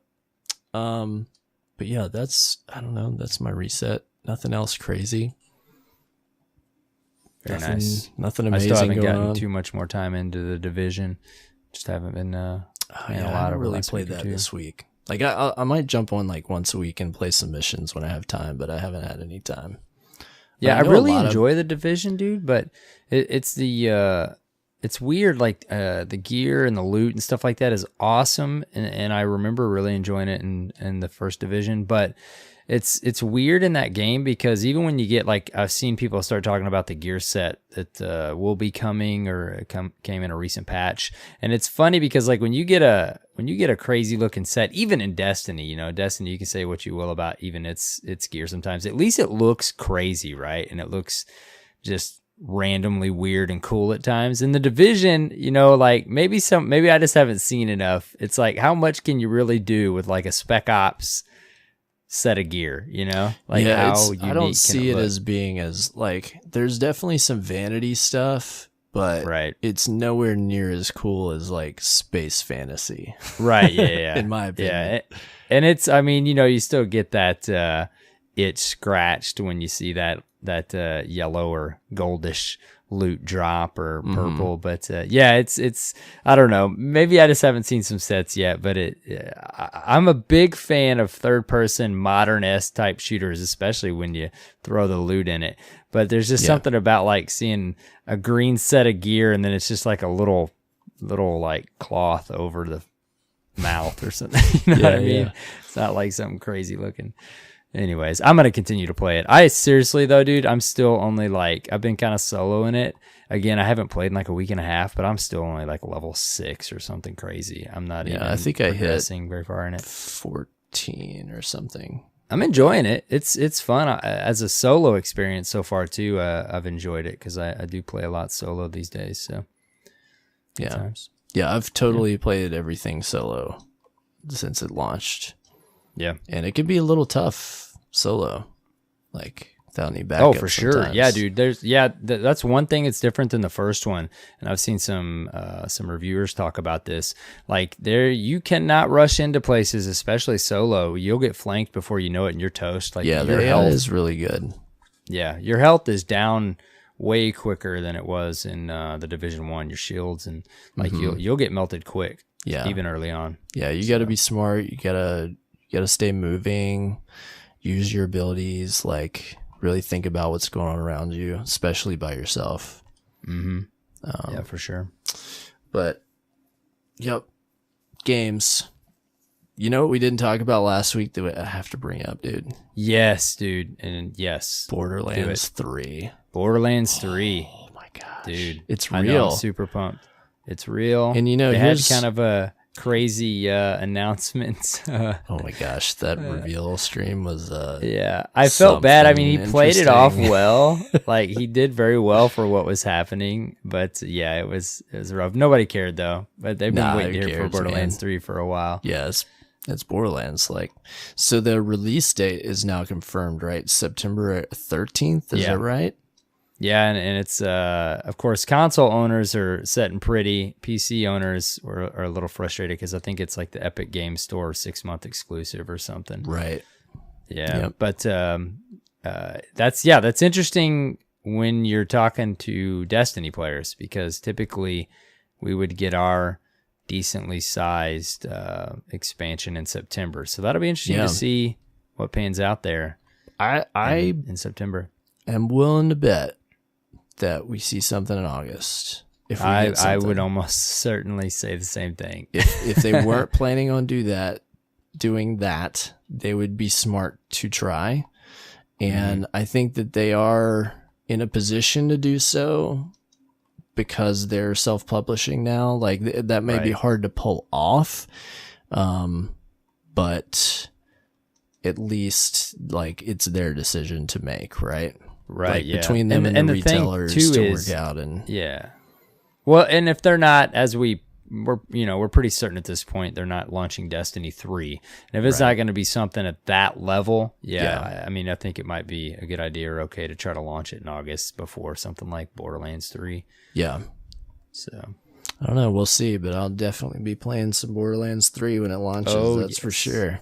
It looks like it's going to be an awesome game, man. I'm excited. I mean, I was really thinking about it, and like playing Borderlands is what really primed me to want to play a game like Destiny, because I honestly, like, when I first heard about Destiny, I was like, oh, this might scratch that Borderlands itch I have. Like, right.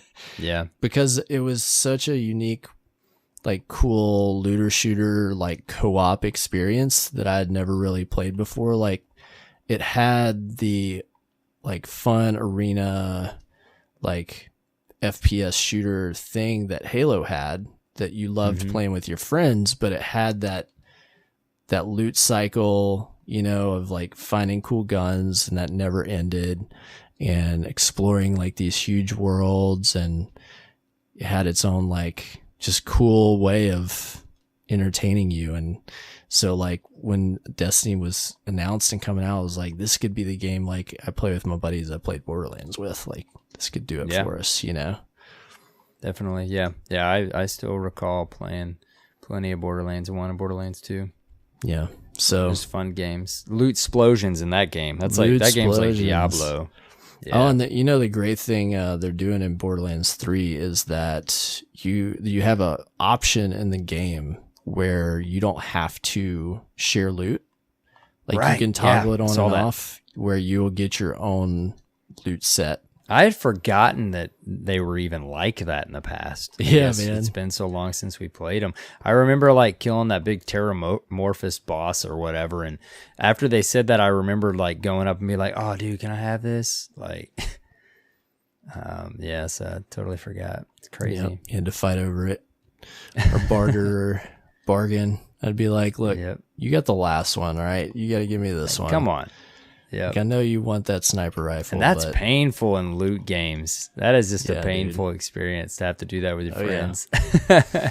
You don't want to have to fight over stuff. No. Even the nicest of friends. That was my reset, man. Did you want to cover anything else this week? Yeah, dude. I mean, we don't have to spend a lot of time on this, but you and I kind of talked about it. And we've kind of hinted at it here and there on the show. But again, without spending a ton of time on it, we did just want to kind of address a little bit of a topic of like Bungie and communication and plans going forward. Just kind of run through some bullet points you and I were discussing. And for example, communication is always a big thing, man. And like we talked about with the PvP thing, that was just an example of, when lack of communication can let things spiral into something crazier than it needs to be at times. And sometimes that's not the case.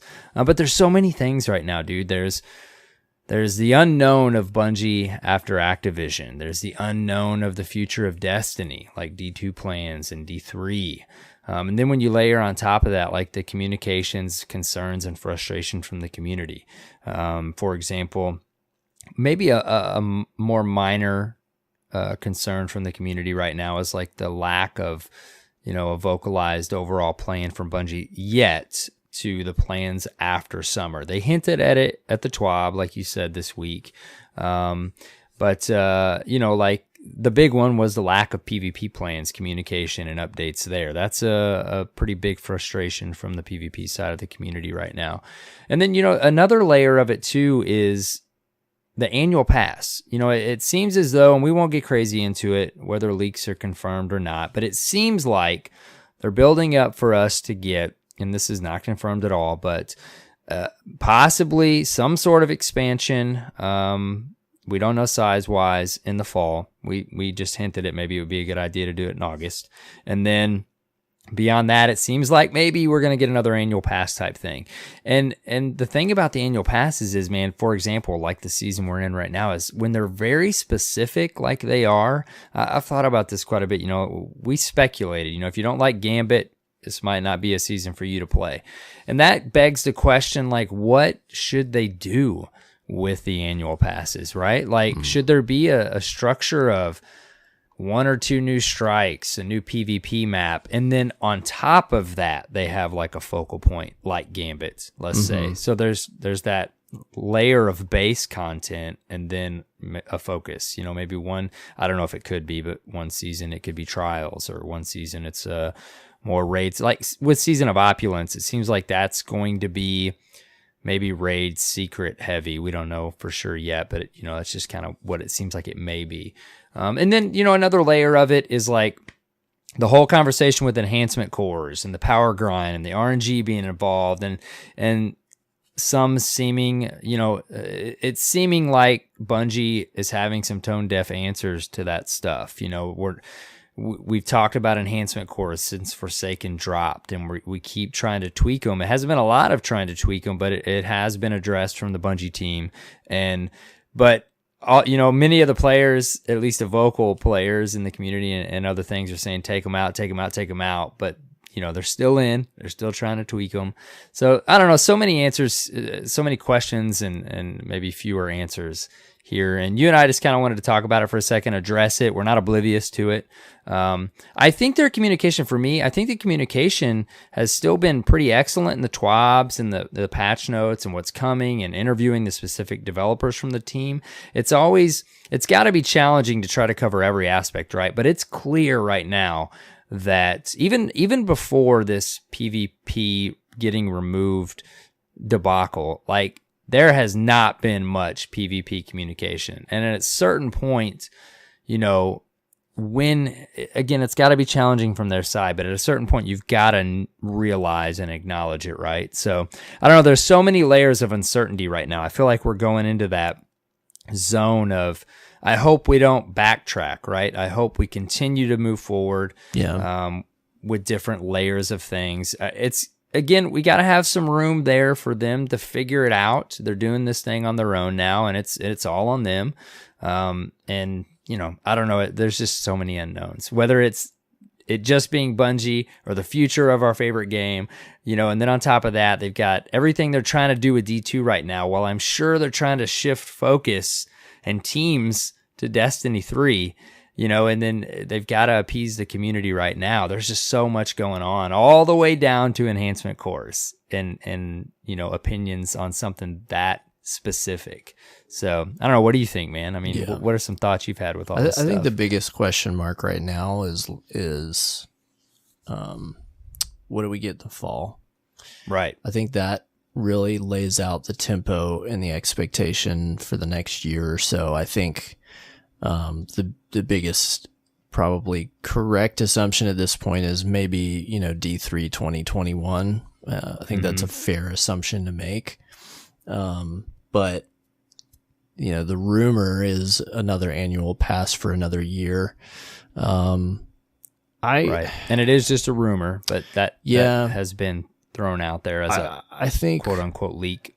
I really think we need an expansion, even if, to repeat past success, if it's Rise of Iron size, like not Forsaken or Taken King size, but something right in between, right? I think would do a lot of good. I don't know if that's what they have planned or even if they have the ability to pull it off, because I think a lot of that hinges on what the original plan for this fall was. Was the original plan for this fall to release D3? That could have been a possibility as far as what Activision was pushing Bungie to do for this fall. And if that was the case, then them, escaping their contract with Activision, was a big pivot point for them and what they're able to do that allowed them to push D3 out a year, but it leaves a big hole for what has to arrive this fall. And, it takes time to put together expansions that size, but they've pulled it off before. They pulled it off with Rise of Iron. Rise of Iron was a stopgap, where Destiny 2 was supposed to arrive. So it's not impossible, but I would be happy to see like a mid-size expansion with another year of annual pass to follow for each season. I mean, I think you're right. Like some of the points you made about how each season has had very specific focuses, like there is a drawback to that, in that if it doesn't deliver the content that you're interested in, or if the content fell flat in some regards, it really, people start to peel away. You know, they don't stick around, and they don't necessarily come back like they used to for full size expansions, right? So, you know, like what Warmind did and what like House of Wolves did back in the day, and pulling some people back because there was a variety of things to do. There were cool features, you know, that were kind of well-rounded as opposed to being focused on just one or two things. So I think that they have to look at that, and, you know, there's a drawback to trying to do things that way. But I would say, compared to, you know, little or no content, you know, the annual pass has been a win in my book. Like, for kept sure. me happy. Like, there's been a lot of fun stuff to do. Like, a lot of my friends are still playing, or coming back around sometimes to play. So I've enjoyed it, you know, and it's like they said, it was for a certain audience. Like, it was for the hardcore, I guess, or the hobbyists that just always wanted something new to do, even if it wasn't like an exact, request, like, you know, PvP or PvE or raid or this, that. Like, there's always something new to do, right? Right. Yeah, definitely. But I think we're not going to hear anything about the fall till maybe July. I mean, if Season of Opulence pushes out in June, you know, they've got their whole rollout of that season to do, and a lot to talk about there. And then, you know, maybe July we see some talk and announcement of what we see this fall. But if they do have to push out something maybe late August, like, that doesn't give them much time to sell it, you know? Right. Yeah. I don't know, but, you know, there's always concern, man. Like, there's never not concern about what's going on next. It just seems like we've always been on a cycle with Destiny, where just right about when they get settled in and get a good core to whatever iteration we're playing, like, there's a massive shift in the foundation. And this time it's the Bungie Activision split, which ultimately, you know, we feel is a good thing. But it's just going to be interesting to see, you know, I mean, of course, you know, we have complete faith in the team. And even when, you know, again, we mentioned earlier, like, if it seems like they're tone deaf to some things, it's not necessarily that they are. They just, again, they're the developers, right? They might, their best interests are in the game being fun. And that goes with content as well, right? Like, it's got to be challenging to continue to maintain this game while, I mean, that's what different teams are for, but while also pushing ahead and trying to, I mean, because now think about the expectation, dude. Like, an in-game destination now, what do we all think about? We think about the Dreaming City and how unbelievable that space was. Right. So, I mean, boom, there's an expectation that is probably going to be there whether they wanted it or not. Yep. So it gets set high, man. Yeah. It gets set really high. There's more examples. So yeah.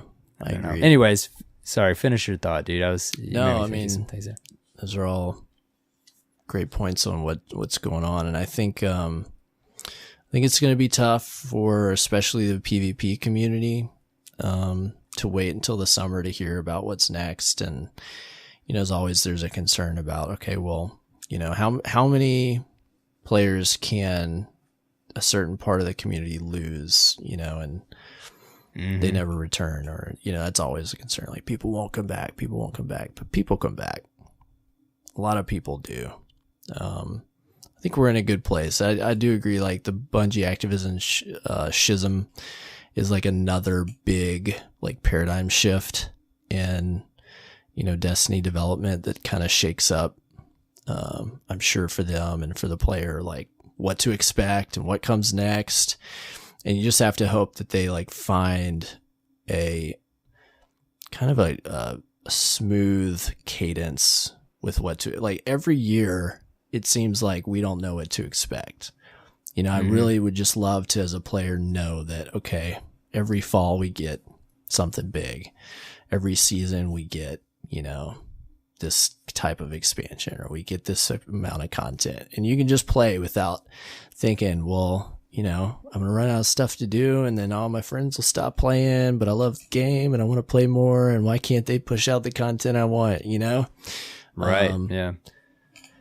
So we'll see, I think everybody's thinking about it. It just gets to about that time, and there's a lot of like fall games being announced. Halo Infinite is on the horizon. There's a lot of chat about what that's going to be. But hey, right. Destiny's going to be fine. It'll be Yeah, fine. for sure, man. And if they can sprinkle some stuff in over the next year and hold over till, I don't want it to just see it be catered just for the hobbyists or the hardcore, but if that's the majority of who ends up playing over the next year, like to keep, as many Guardians as we can, but then give it some time, give them a little extra time, and get a massive launch for Destiny 3, and maybe a building on of what we're used to here. That's the thing is, it's like we don't want to start fresh. We don't want a full restructuring of the game, but more of a building on to the experience that we've built up to again at this point. Yeah. So it's all uncertainty, right? And that's what gets people chatting. Yeah. Yeah, So, absolutely. yeah. Well, I think that wraps up our week reset this week, man. I think that'll do it.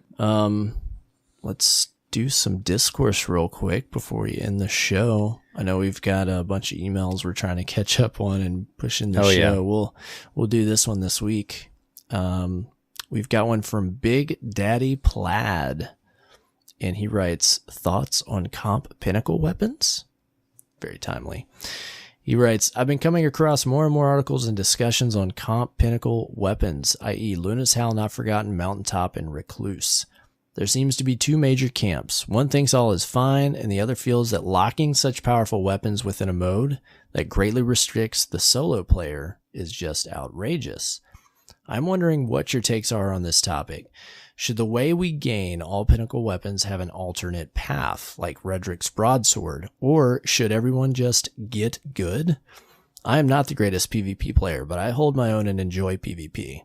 I'm sure that with my clan, I could get up to Fabled and get some of my weapons. However, many of us have busy lives outside of Destiny and would rather not gamble playing comp for hours, when the progress we gain could very easily be lost.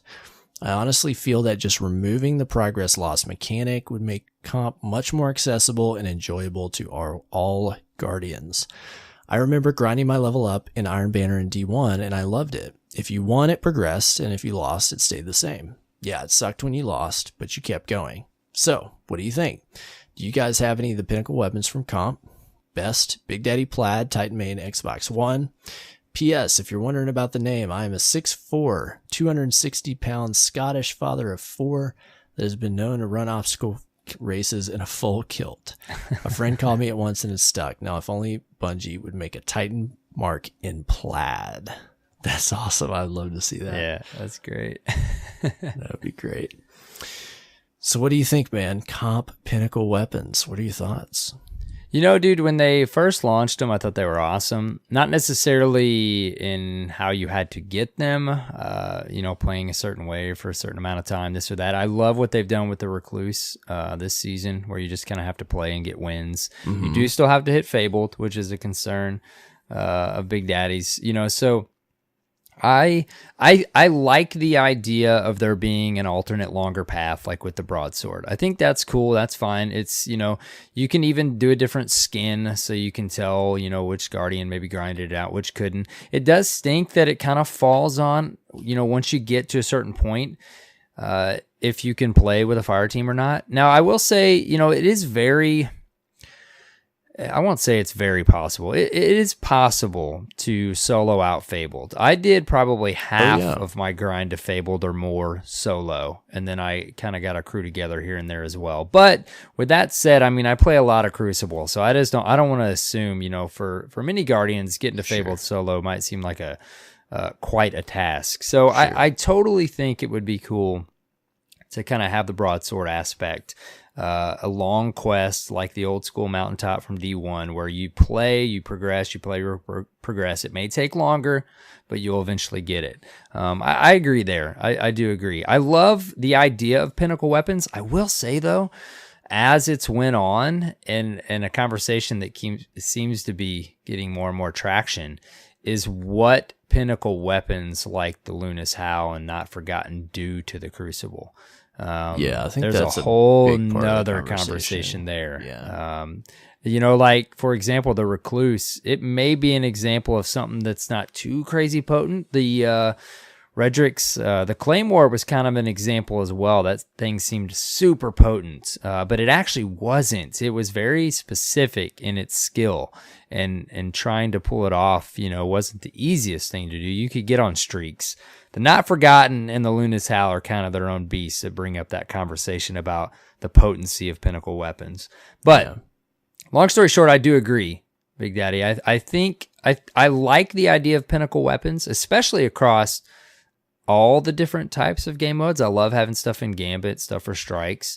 I love that they're tied to triumphs now, and you can do them across characters. But I do agree, the answer shouldn't be get good. I think, you could benefit from a broadsword type of long version quest. It may take you longer, but you could still progress and feel progression and eventually get said reward. I do think, though, I do like the idea of different like ornaments, though. I liked that. I wouldn't necessarily have to call them something else, like the Claymore versus the Broadsword, but I did like that you got, for example, with the Claymore, if you got to Fabled, you got a different, if you got the Legend, you got a different ornament. You could do that with the Fabled reward versus the Quest reward. You could change the ornament up or something of that nature. I don't know. What do you think, Cyborg?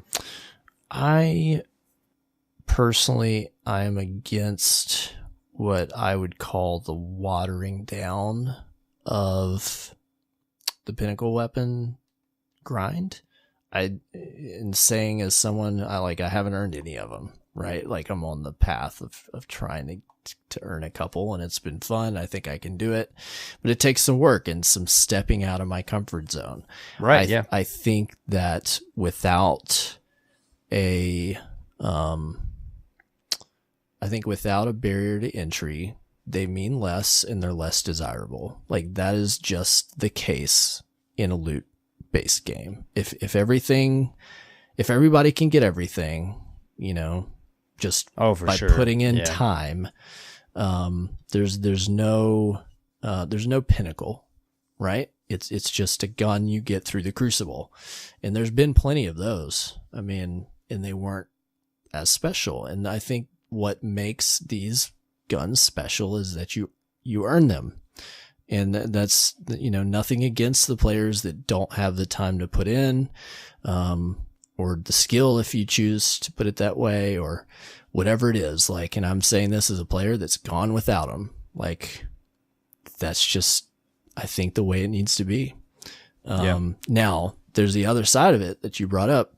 Like, what do those guns do to those modes? Because I think, especially with Not Forgotten and Luna's Howl, when you're going in to try to earn those weapons and you're getting into engagements against players that have them, and your goal is, well, I have to win and get the precision kill, and their gun gives them the advantage, it's a little, there's like some gatekeeping, right?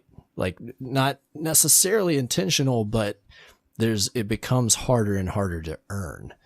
Mm-hmm. And I think that is part of even more skilled and players that excel in comp. They're like, yeah, everybody's kind of running the same stuff, and it kind of keeps a lot of other players out, which low population just hurts the mode altogether. I think perhaps as we progress and there's more and more of these and there's more options, that it will become less the case. But it's an interesting phenomena, right? Like, they produce these weapons that are amazing for the players, but then once everybody has them, nobody wants to run anything else anymore. Right. Yeah. And that's where a lot of my answer comes from on this. If you would have asked me 2 seasons ago, I probably would have been more similar to your answer. But I think about now what Luna's Howl and Not Forgotten has done to the Crucible, and it makes me, I don't know, it's not necessarily even that I want to like water down. And I had said this a long time ago when I thought it was cool that you got a weapon for hitting Fabled, and then if you wanted to, you could grind out and get Not Forgotten at Legend. And there's a range difference on those, a little bit of a difference on those weapons. The range on Not Forgotten, it's just crazy. But I liked that. I liked the idea of getting a weapon at Fabled, and then the next season there would be a quest for Guardians to get that weapon through a long mountaintop style quest. That way, the Guardians who grinded it out the first season had their glory, if you will. And then you could allow, especially, and again, this is piggybacked off of what Luna's and Not Forgotten has kind of done to the Crucible right now. But I am on the same page as you. I mean, we have talked about it, and I think I've said myself, I do agree. At a certain point, it's a loot game, and not everybody needs to get everything. So, maybe in a different world where, those two particular weapons weren't so dominant compared to everything else. Mm-hmm. But yeah, no, I see what you're saying for sure. Yeah. So, and it's a conversation. That's a whole nother conversation. Just those two weapons alone. We won't dive into that one. I think another part of it as well, he brings up with comp and glory, the fact that you lose glory points, right? And I think that's important. I think it really is. And I think, unfortunately, Big Daddy, like what you're describing is quick play and valor. Like, you that is what that is. Like, you go in, and when you win, you go up. And when you don't win, you either get a consolation or you don't go up. And I think it would be interesting if there were some rewards in valor and quick play as well that would encourage people to play those modes. And then there were more exclusive or harder to achieve rewards in comp. Because quick play is just a disaster of a playlist. Like, having those two different modes has just not worked out. Right. And then you get everybody spilling back over into quick play after they get their pinnacle weapons because they don't feel like playing comp anymore. Yeah.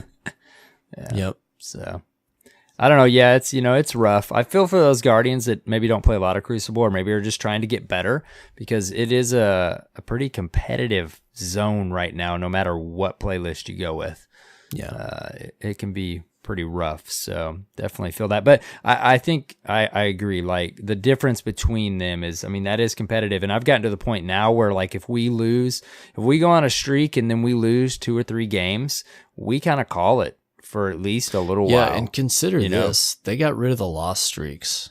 Like, that's a huge that was bad improvement. Like, consider the fact that you would, in the first season, like, go in and you would have a streak that would increase the amount that you would lose. I set at like 400 in that first season with the Claymore the entire season. I was like, dude, I can't seem to progress. Yeah. Even with my fire team, it was so rough that first season. It's definitely gotten friendlier.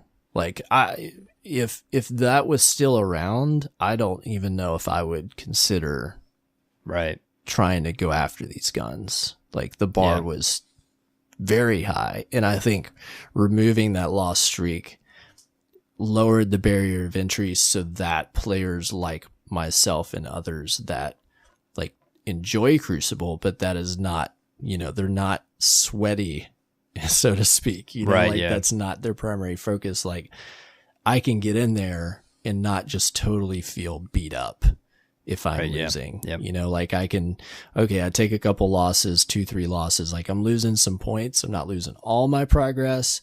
And I can take a step back, be like, all right, I'm not playing great now. Let me start again tomorrow night and not feel like I wasted the whole night, That's the thing you got to keep in mind in comp. Like, if you get on a loss streak, which is not even a thing, but if you start losing game after game, like, you just take a break. You got to consider.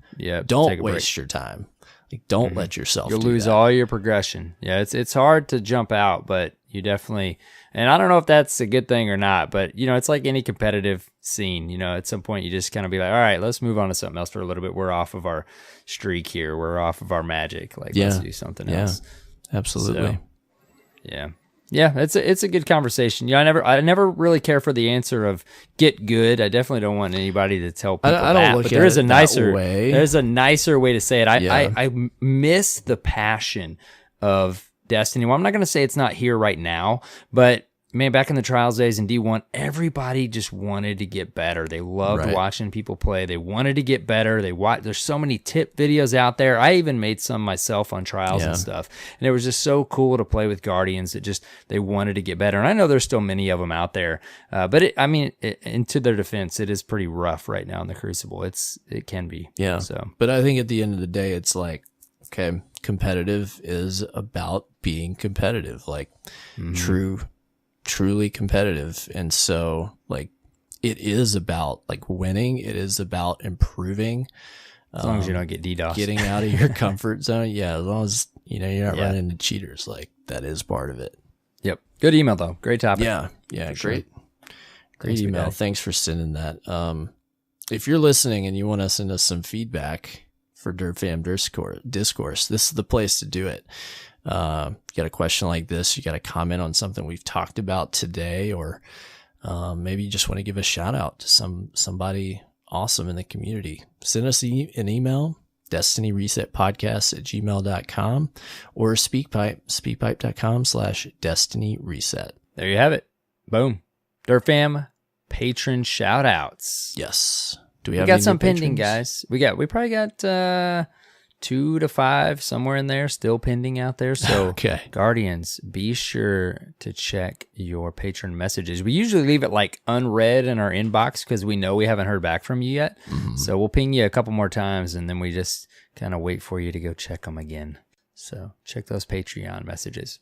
If you don't know what a patron is, you can go to patreon.com/destinyreset, where for as little as $1 a month, you can support the production budget of our show. If you do so, you get a few perks. You get a shout out on the podcast, of course. You get your gamer tag posted on our website as a DirtFam patron. And finally, you get an invitation to a Discord channel just for DirtFam patrons and supporters. And as always, if you are supporting us every month as a patron and supporter, thank you so much. Thank you, Guardians. Yeah, we really appreciate it. Makes a huge difference in our ability to put out the show and do all the things it takes to do it well. So we do extend our thanks. Yes, very much so. All right, Arrow. Where can people find you on the internet? You guys can find me on Twitter and YouTube at AER0KNIGHT with a 0. What about you, man? Excellent. And you can find me at CyborgSasquatch on Twitter. You can find us at Destiny Reset on Twitter. And finally on the web, www.destinyresetpodcast.com. That's your source for all things DRP, including links to subscribe to us on your favorite podcast app of choice. If you'd like to join our community, head over to discord.gg/destinyreset. Come hang out, chat with us, find other Destiny players to talk with and play with. Do it, Guardians. Do it. Do it. All right, man. Fun show. Yeah. As yeah. Always. iTunes reviews, Apple Podcasts. Oh, yes. We did get another 5 out of 5. No written, but that's okay. Guardian out there, thank you so much. We seem to be attracting some new listeners, which is fantastic. So thank you guys so much for the reviews. We appreciate you taking the time. Yep. If you're listening on Apple Podcasts and you haven't left us a review, please do. It helps us get seen and heard by more Guardians just like you. Yes, right. Cyborg. Now it's a show. Fun as usual. Yes, iTunes means there's the bookend. Yep. There it is. Fun as usual. Yes, sir. Until next reset, have fun playing Destiny 2 and take care, Guardians.